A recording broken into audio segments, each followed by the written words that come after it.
अस्सलाम वालेकुम। एक रास्ता जहाँ से अक्सर हम गुजरा करते आज बीच सड़क पर पत्थर पड़ा दिखाई दिया।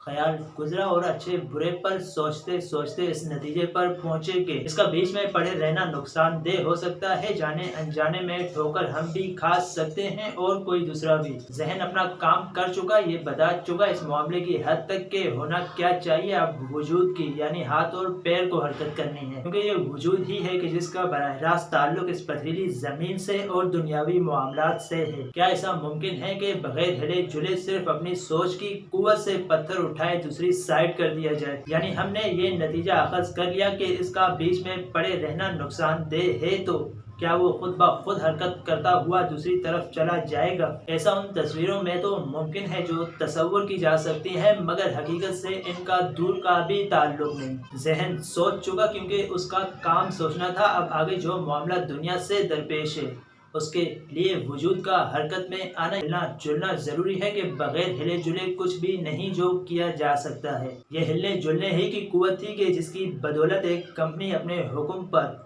हमें यानी हमारे आबा व अजदाद को चलाती रही। आज से 265 साल कबल एक हरकत प्लासी के मुकाम पर भी हुई थी, जहां नवाब ऑफ बंगाल के ईस्ट इंडिया कंपनी के सामने हथियार डाल देने के बाद से हिंदुस्तान पर कंपनी राज का आगाज होता है। 1757 से पहले और बाद में भी कंपनी को मज़ामत का सामना तो करना पड़ा, मगर 23 जून 1757 को नवाब की शिकस्त की, जिसकी वजह अंग्रेजों के पास तोपों का कसरत में होना और नवाब की फौज के एक कमांडर मीर जाफर, जो कि दिल में बंगाल पर हुक्मरानी की तमन्ना लिए बैठा था, गद्दारी शामिल थी।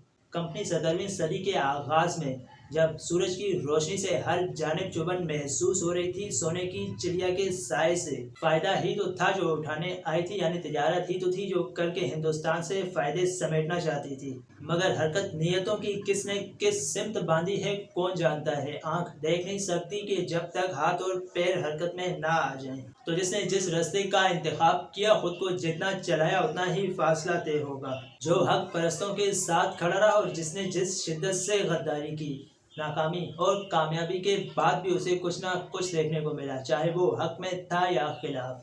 हरकत करने यानी हिलने जुलने वालों ही की ये दुनिया है। एक मिसाल नहीं बल्कि वो देखें जो कि हर रोज दिखाई देता और सुनाई देता है। एक सियासतदान जो कि अभी इब्तिदा ही करता है, या वो हुक्मरान जो आसमान की बुलंदियों से नीचे गिर जाता है। गिर जाने के बावजूद भी खुद को निजाम में मौजूद रखता है कि वो ये अच्छे से जानता है कि बीच निजाम में रहते हुए जो अगर बेहतरीन हिकमत अमली इख्तियार करते हुए हरकत की जाए तो गुंजाइश मौजूद होती है कि निजाम किसी की जाती मिल्कियत नहीं हुआ करता। जमीन का वजूद से जिसमें जिंदगी मौजूद हो, तकाजा भी यही है कि हरकत करे और अपना हिस्सा वसूल ले, और अगर चाहत बहुत सौ के लिए हो तो उनके लिए भी जरिया बन जाए। मुसल्लत की जा रही सोच अपनाने से इनकारी है। मुसल्लत की जा रही सोच अपनाने से इनकारी हैं, चूकते निशाने नहीं जिनके ऐसे नस्ली शिकारी हैं। पहले आती थी शर्म, पहले आती थी शर्म, अब मामूल की बात है। मांगते इस वास्ते हैं कि हम पैदाइशी बेकारी हैं।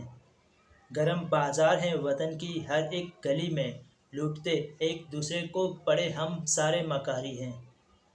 बोलता कौन है हक में किसी दूसरे के वास्ते, बोलता कौन है हक में किसी दूसरे के वास्ते, जो लिखते पड़े हैं वो गैरतमंद लिखारी हैं। थी शिकायत न जिनसे एक तिनके के बराबर भी, थी शिकायत ना जिनसे एक तिनके के बराबर भी, दूल आंखों में झोंकते जज्बाती नारे सारे अदाकारी हैं।